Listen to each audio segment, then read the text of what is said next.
విజయసాయిరెడ్డిపై పల్నాడు జిల్లాలో కేసు నమోదైంది. మాజీ స్పీకర్ కోడెల శివప్రసాద్ ఆత్మహత్యకు కారణం విజయసాయిరెడ్డి అని పోలీసులకు ఫిర్యాదు వచ్చింది. ఇంతకీ కంప్లైంట్ ఇచ్చిందెవరు?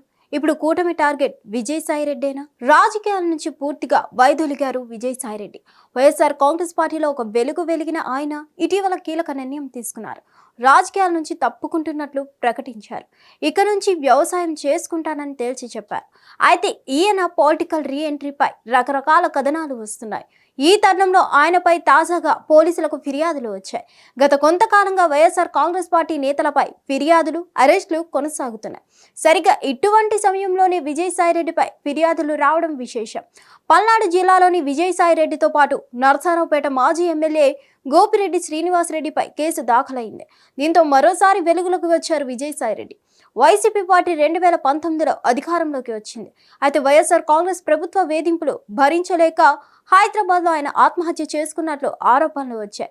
దీని వెనుక విజయసాయిరెడ్డితో పాటు గోపిరెడ్డి శ్రీనివాసరెడ్డి ఉన్నారని ఆరోపిస్తూ టీడీపీ నేతలు నరసరావుపేట పోలీస్ స్టేషన్లో ఫిర్యాదులు చేశారు. మాజీ స్పీకర్ కోడెల శివప్రసాదరావు, ఆయన కుమారుడు శివరామకృష్ణపై తప్పుడు కేసులు పెట్టించారని ఫిర్యాదులో పేర్కొన్నారు టీడీపీ నేతలు. వీరు పెట్టిన తప్పుడు కేసుల వల్ల కోడెల శివప్రసాదరావు ఆత్మహత్య చేసుకున్నారని ఆ ఫిర్యాదులో ఆరోపించారు. 2014లో టీడీపీ అధికారంలోకి వచ్చింది.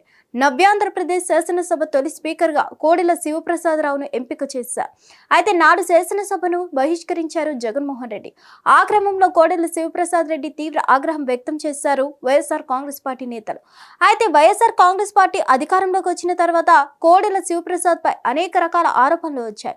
ముఖ్యంగా మాజీ రంజీ క్రికెటర్ నాగరాజు లంచం ఇచ్చినట్లు ఆరోపణలు చేశారు. అదే నాగరాజు కోడెల శివప్రసాదరావుతో పాటు ఆయన కుమారుడిపై ఫిర్యాదు చేశారు.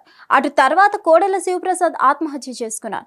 అయితే నాగరాజు, విజయసాయిరెడ్డితో పాటు గోపిరెడ్డి శ్రీనివాసరెడ్డి తప్పుడు కేసులు పెట్టించారని తాజాగా టీడీపీ నేతలు ఆరోపిస్తున్నారు.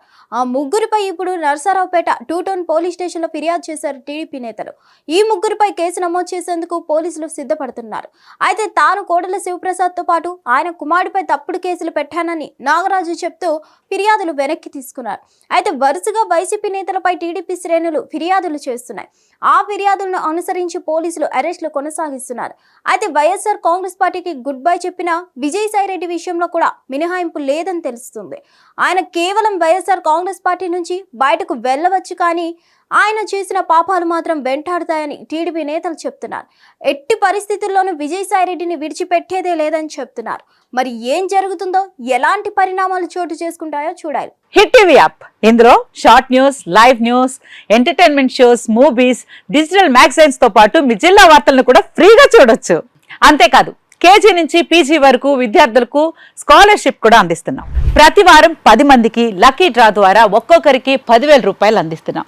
ఇంకెందుకు ఆలస్యం, వెంటనే హిట్ టీవీ యాప్ ని డౌన్లోడ్ చేసుకుని ఫ్రీగా ఎంటర్టైన్మెంట్ పొందండి. Hit TV app. Hit TV app. Please download hit TV app. Hit TV app ని ఫ్రీగా డౌన్లోడ్ చేసుకుని ఎంజాయ్ చేయండి. మీకు నచ్చిన ఎంటర్టైన్మెంట్ కోసం హిట్ టీవీ యాప్ ని ఫ్రీగా డౌన్లోడ్ చేసుకుని ఎంజాయ్ చేయండి. హిట్ టీవీ యాప్ ని డౌన్లోడ్ చేసుకుని ఆస్వాదించండి, ఆశీర్వదించండి. ఇంతమంది సెలబ్రిటీలు హిట్ టీవీ యాప్ ని డౌన్లోడ్ చేసుకోండి అని చెప్తున్నారంటే ఎంత మంచి యాప్ ఆలోచించండి.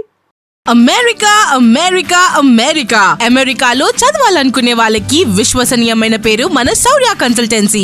UK లో 1 year masters. UK లో 1 year masters. 2 years work permit up to 5 years visa. Contact Saurya Consultancy. Contact 89851 89851.